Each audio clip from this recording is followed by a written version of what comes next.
Overtake করে চলে যান নাই, কবরকে রেখে আল্লাহর নবী চলে যান নাই। মুহূর্তের মধ্যে আল্লাহর নবী কবরের সামনে দাঁড়াইয়া গেছেন। কবরের সামনে দাঁড়াইয়া আসমানের দিকে দুটি হাত তুলে দিয়ে বলে, মালিক, ও আল্লাহ, আসমানের মালিক, আপনি জাহান্নামের আগুন এই কবরের মধ্যে জ্বালাইয়া দিছেন। ও মালিক, আমি আপনার প্রেরিত হাবিব, আমি কবরের মধ্যে দেখতেছি আপনি একটা নাফরমানের কবরে আপনি আগুন জ্বালাইয়া দিছেন। কি অপরাধের কারণে তার জাহান্নামের আগুন কবরে জ্বলে? ও মালিক, আপনি আগুন নিভাইয়া দেন, কবরের মধ্যে আপনি জাহান্নামের আগুনটা নিভাইয়া দেন। মুহূর্তের মধ্যে আল্লাহ তাআলা জিবরাইল আমিনকে পাঠাইয়া দিলেন। জিবরাইল আমিনের মাধ্যমে ওহী করে জানালেন, ও আমার হাবিব, ও আমার পাঠানো নবী, আপনি নিজের হাতকে নামাইয়া দেন, আপনার দোয়া কবুল হবে না, কবুল হবে না।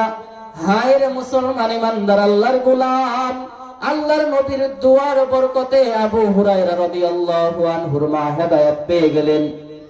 আল্লাহর নবীর দোয়া স্বাভাবিক অবস্থায় কবুল হয়। আল্লাহ তাআলা এই কবরের আযাবকে তিনি বন্ধ করবেন না, জানায় দিলেন, হাবিব, আপনার দোয়া কবুল হবে না, কবুল হবে না। আল্লাহর নবী চিন্তিত হইয়া গেলেন, আমার দোয়া তো আল্লাহ ফিরত দেয় না, আল্লাহ তাআলা আমার দোয়াকে তিনি কবুল করে নেন।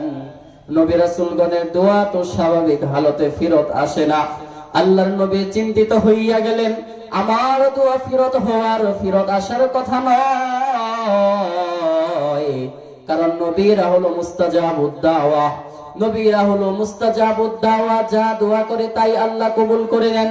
কিন্তু আল্লাহর নবীর দোয়ার বরকতে ওমর রাদিয়াল্লাহু আনহু হেদায়েত নামক দৌলত পেয়ে গেলেন। আমরা জানি আবু হুরায়রার মা হেদায়েত নামক দৌলত পেয়ে গেলেন। কিন্তু এই কবরের সামনে আল্লাহর নবীর দোয়া কবুল হইতেছে না। কারণ কি, উদ্দেশ্য কি, মতলব কি? কি কারণে আল্লাহর নবীর দোয়া ফেরত দেওয়া হলো? আল্লাহর নবীর গোটা জীবনই তালাশ করলে পাওয়া যায়। বেশ কয়েক জায়গায় আল্লাহর নবীর দোয়াও কিন্তু ফেরত দিয়েছেন। যেমন ভাবে উদাহরণ স্বরূপ আল্লাহর নবীর চাচা আবু তালেব মুমূর্ষু অবস্থায় যখন তিনি ছিলেন, এমন সময় আল্লাহর নবী তার চাচার হেদায়েতের জন্য দোয়া করেছিলেন। কিন্তু মুহূর্তের মধ্যে কবর থেকে ওহী আসলো, আল্লাহ মুহূর্তের মধ্যে আসমান থেকে ওহী আসলো। আল্লাহ তাআলা ওহী প্রেরণ করে জানিয়ে দিলেন, ইন্নাকা লা তাহদি মান আহবাবতা, ও আমার হাবিব, আমার বন্ধু, আপনি কাউকে মুহাব্বত করলে, আপনি কাউকে ভালোবাসলেই তাকে হেদায়েত দিতে পারবেন না, তাকে দ্বীন বুঝাইতে পারবেন না, তাকে আল্লাহর হেদায়েত দিতে পারবেন না, সুপথ আপনি তাকে দেখাইতে পারবেন না। আপনার চাচার হেদায়েতের জন্য আপনি জোরাজুরি করলে কি হবে? কিন্তু আমি আল্লাহ তাকে হেদায়েত দিব না। আল্লাহ তাআলা ইন্নাকা লা তাহদি মান আহবাবতা আয়াত নাজিল করে সতর্ক করে দিলেন। হাতকে তিনি আল্লাহর নবীর হাতকে আসমান থেকে নামাইতে বললেন। মুহূর্তের মধ্যে আল্লাহর নবী নিজের হাত আসমান থেকে নামাইয়া দিলেন। এই একটা দ্বিতীয় স্থান আল্লাহর নবীর জীবনীতে পাওয়া যায়। এই স্থানে কিন্তু আল্লাহর নবীর দোয়া কবুল হয় নাই। আরেকটি দ্বিতীয় স্থান হলো আল্লাহর নবী এই আযাবরত কবরের সামনে দাঁড়িয়ে আল্লাহর কাছে দোয়া করলেন, মালিক, আপনি কবরের আযাব বন্ধ করে দেন। আল্লাহ তাআলা ওহী করলেন, না, বন্ধ হবে না। আল্লাহর নবী প্রশ্ন করলেন, কি এমন আযাবের জন্য এই কবরের, কি এমন অপরাধের জন্য কবরের মধ্যে আযাব হয়? আল্লাহর নবী জানার জন্য মুহূর্তের মধ্যে সাহাবায়ে কেরামকে ডাক দিয়ে বলেন, এরে আমার সাহাবী, ঘর থেকে বের হয়ে আসো, কি এমন অপরাধের কারণে আমার উম্মতের কবরের মধ্যে নগদ আযাব হয়? আমি নবী অবশ্যই জানার চেষ্টা করব। মুহূর্তের মধ্যে আল্লাহর নবীর বিখ্যাত সাহাবী আবু বকর, ওমর, ওসমান, রাদিয়াল্লাহু তাআলা আনহুম সবাই বের হয়ে এসেছেন। বলতে বলতেছে, ইয়া রাসূলুল্লাহ, আপনার কি খেদমত করতে পারি? এমন সময় আল্লাহর নবী বললেন, এই কবরস্থানে পূর্বে কয়েক মাসে যে যে মানুষ মৃত্যুবরণ করেছে তাদের ওয়ারিসদেরকে ডাকো, তাদের উত্তরসূরিকে ডাকো, কে কে জিন্দা আছে, আত্মীয় স্বজন কে কে জীবিত আছে, প্রত্যেককে তাদের আপনজনের কবরের সামনে দাঁড়াইতে বলো। এমন সময় আল্লাহর নবীর নির্দেশ পাওয়ার পর সাহাবায়ে কেরাম প্রত্যেকের বাড়িতে বাড়িতে খবর দিয়া দিলেন, এই বাড়ির লোক সকল বের হয়ে আসো। গোটা কয়েক মাস পূর্বে এই কবরস্থানে যাদের আত্মীয় স্বজন ইন্তেকাল করে ঘুমায়, তোমরা প্রত্যেকের আপনজনের কবরের সামনে দাঁড়াইয়া যাবা, কবরের সামনে দাঁড়াইয়া যাবা। নবীর নির্দেশ, নবীর আদেশ। মুহূর্তের মধ্যে আল্লাহর নবীর আদেশ পালন করার জন্য আরবের মানুষগুলো বের হইয়া গেছে, কবরের সামনে দাঁড়াইয়া গেছে। ওই যে কবরে জাহান্নামের আগুন জ্বলে, এই কবরের সামনে একটা বৃদ্ধা মহিলা দাঁড়াইয়া গেছে। বৃদ্ধা মহিলা হাঁটি হাঁটি পা পা করে লাঠির উপর ভর দিয়া আল্লাহর নবীর সামনে দাঁড়াইয়া গেছেন। আল্লাহর নবীর নির্দেশ পালনে কবরের সামনে হাজির হইয়া গেছে।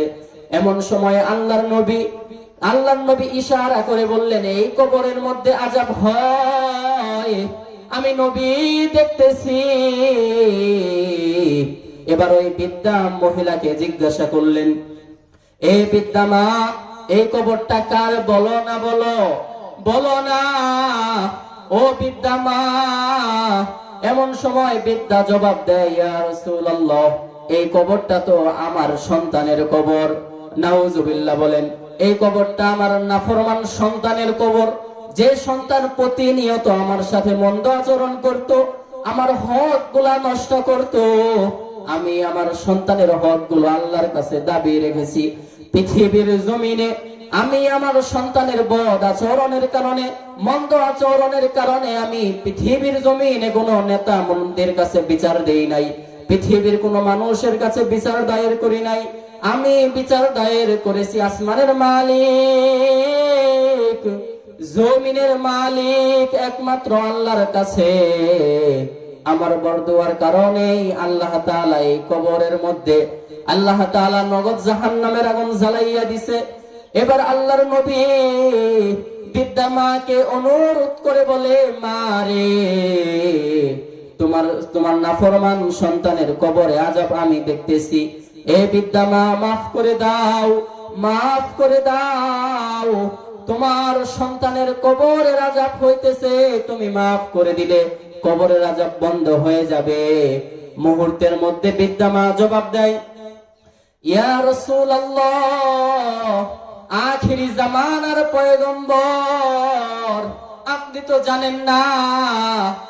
তো জানেন না এই নাফরমান সন্তান আমার সাথে মন্দ আচরণ করে আমার দিলটাকে সে ক্ষত করে দিয়েছে।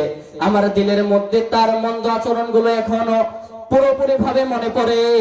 আমার ছেলের বদ আচরণ গুলো আমার দিলকে ভেঙে দিয়েছে।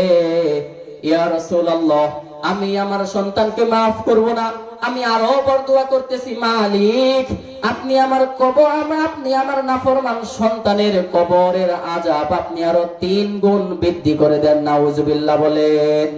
মুহূর্তের মধ্যে আল্লাহর নবী দেখলেন, না না, এভাবে তো বৃদ্ধা মা তার ছেলের জন্য দোয়া করতেছে না।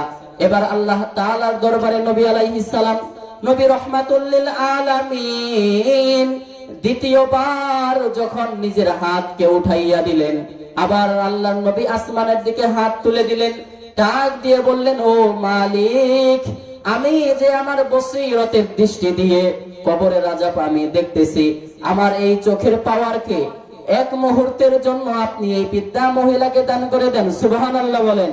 মুহূর্তের মধ্যে আল্লাহর নবীর এই দোয়া কবুল হইয়া গেল। আল্লাহর নবীর দোয়া কবুল হওয়ার পর আল্লাহ তাআলা ওহী করে জানালেন, হে আমার হাবিব, আপনার দোয়া কবুল হইয়া গেছে। মুহূর্তের মধ্যে আল্লাহর নবী বৃদ্ধা মাকে ইশারা করে বলতেছে, বৃদ্ধা মা রে, তোমার নাফরমান সন্তানের তোমার নাফরমান সন্তানের কবরের দিকে তাকাও। বৃদ্ধা মা যখন নিজের নাফরমান সন্তানের কবরের দিকে তাকাইছে, আসমান থেকে রব্বুল আলামিন আল্লাহর নবীর চোখের পাওয়ারকে ওই বৃদ্ধা মাকে দান করে দিলেন। এবার বৃদ্ধা মা নিজের নাফরমান সন্তানের কবরের মধ্যে আযাব দেখতেছেন। বৃদ্ধা মা এবার দেখতেছেন আমার সন্তান, নিজের সন্তান নাফরমান সন্তান। বৃদ্ধা মাকে সম্বোধন করে ডাক দিয়ে বলতেছেন, মা রে, এ মা, পৃথিবীর জমিনে আমি সন্তান তোমার নাফরমানি করেছি, আল্লাহ তাআলা নগদ আমার কবরে জাহান্নামের আগুন জ্বালাইয়া দিছে। ও মা রে, মাফ করে দাও না, জাহান্নামের আগুন আমি নাফরমান সন্তান সহ্য করতে পারি না। মুহূর্তের মধ্যে বৃদ্ধা মা যখন নাফরমান সন্তানের এই আহাজারি, এই চিৎকার গুলো দেখতেছে, আল্লাহর নবী মুহূর্তের মধ্যে বৃদ্ধা মাকে আবার অনুরোধ করলেন, মা তুমি মাফ করে দাও না, তোমার সন্তানের এই আযাব কিয়ামত পর্যন্ত চলতে থাকবে। এ বৃদ্ধা মা, মাফ করে দাও না। মুহূর্তের মধ্যে বৃদ্ধা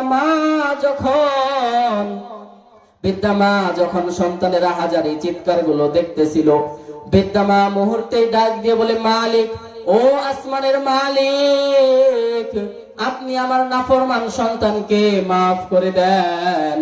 আমি আমার হককে আমি ছেড়ে দিলাম, আমি আমার সন্তানকে মাফ করে দিলাম।